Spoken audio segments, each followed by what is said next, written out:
আবার বৃষ্টি শুরু হয়, সুনামগঞ্জের হাওরে পানি বাড়ছে। শ্রমিক না পেয়ে অনেক কৃষক এবার ফসলের আশা ছেড়ে দিয়েছেন। দেনার বোঝায় আগামী দিন নিয়ে তারা দুশ্চিন্তায় আছেন। শহীদ নূর আহমেদের তথ্য ছবিতে প্রতিবেদন। গত 4 দিন ধরে একাই কোমর পানিতে নেমে ধান কাটছেন মধ্যবয়সী কৃষক আব্দুল বশির। পানিতে আধা পচা ধান ঘরে তুলতে বৈরী আবহাওয়ার সাথে এমন যুদ্ধ করছেন সদর উপজেলার হাওড়ার গাঁও এলাকার এই কৃষক। শিয়ালমারা হাওরে 8 বিঘা জমি চাষ করেছিলেন তিনি। গেল কয়েকদিনের বৃষ্টিতে ডুবে গেছে 6 বিঘা জমির ধান। বাকি 2 বিঘা জমির ধান ভেসে থাকলেও কাটার জন্য শ্রমিক পাচ্ছেন না। তাই বাধ্য হয়ে শেষ রক্ষা করতে 4 দিন ধরে একাই ধান কাটছেন। জমি চাষাবাদ করতে তার এবার 55 থেকে 60 হাজার টাকা খরচ হয়েছে। পুরো টাকাই ঋণ করেছেন। 7 দিন ধান কাটার আমি একলা ধান কাটতে পাই না। তখন ধান কাটবো গিলা এখন ধান ধানে তুলে যাই এখন তো বলতে চায় না। এখন কিলা মুখ হইতে নিজে নিজে কাটি যাওয়াই কাটতে আর তো খাইতে আর মনে তো খাইমু গিলা খাইতে হইলে তো। বশিরের মতো বিপাকে আছেন জেলার 12 উপজেলার কয়েক লাখ কৃষক। যারা এখনো হাওরের ধান কাটতে পারেননি তারা ফসল ঘরে তোলার আশা ছেড়ে দিয়েছেন। আর যারা ধান কাটতে পেরেছেন তারাও বিপাকে আছেন রোদের অভাবে। বৃষ্টি হইতেছে এর এত ফাইন গেলাম ধান কাটা সব আমার গেছে তুলে নাই ভর্তি ভাই আল্লাহর হাত দিয়া আটকের করছিলাম জমি আটকের মতন মানে সব মানে হারতাম পারছিলাম ডুবরার পানির কারণে মানে বেশি পানি হয়েছে। ইসলামপুর গ্রামের অন্য কোন নাই বাবা, খালি এক বছরে এক ফসল। আমরা সব কিছু চলে যাই আর চলে ভাই, আমরা তো বাঁচার কোনো পথ নাই ভাই। জেলা কৃষি উপপরিচালক জানান, বৃষ্টি ও ঢলে সুনামগঞ্জের সব নদ নদীর পানি বাড়ছে। নতুন করে তাহিরপুর উপজেলার শমশার হাওরে পানি প্রবেশ করছে। বাঁধ ভেঙে এখন পর্যন্ত জেলার 18,000 হেক্টর জমির ধান ক্ষতিগ্রস্ত হয়েছে। বৃষ্টি না কমলে ক্ষয়ক্ষতির পরিমাণ আরো বাড়বে।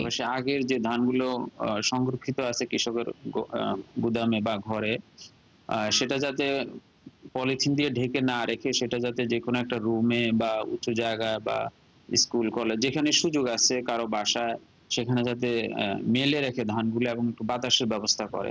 আগামী 3 দিনে উজানে বৃষ্টিপাতের পূর্বাভাস থাকায় বন্যা পরিস্থিতি আরো খারাপ হওয়ার শঙ্কা করছে পানি উন্নয়ন বোর্ড।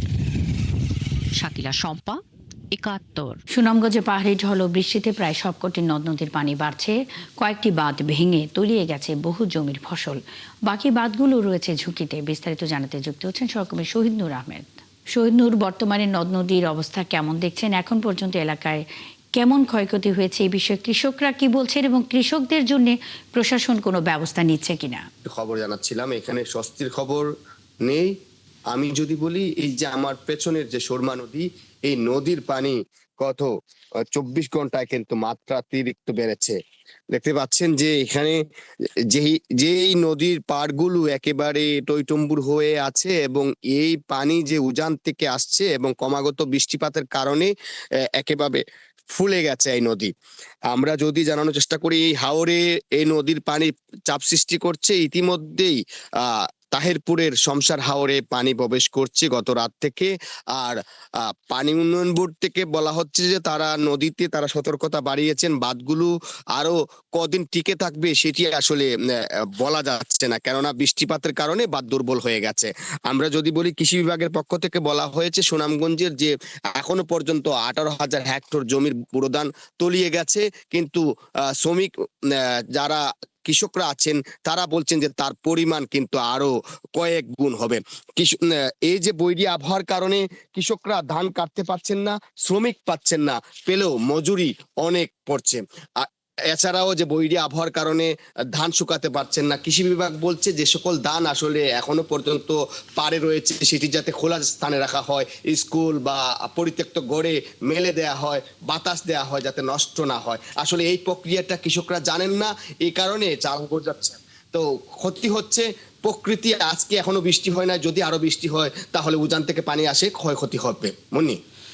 শহীদ নূর আহমেদ, আপনি আছেন, খবর রাখতে থাকুন, আমাদের সঙ্গেই থাকবেন। দর্শক, সুনামগঞ্জে পাহাড়ি ঢল বৃষ্টিতে কয়েকটি বাঁধ ভেঙে তলিয়ে গেছে বহু জমির ফসল। এ বিষয়ে খবরাখবর নিয়ে শহীদ নূর আহমেদ যুক্ত ছিলেন।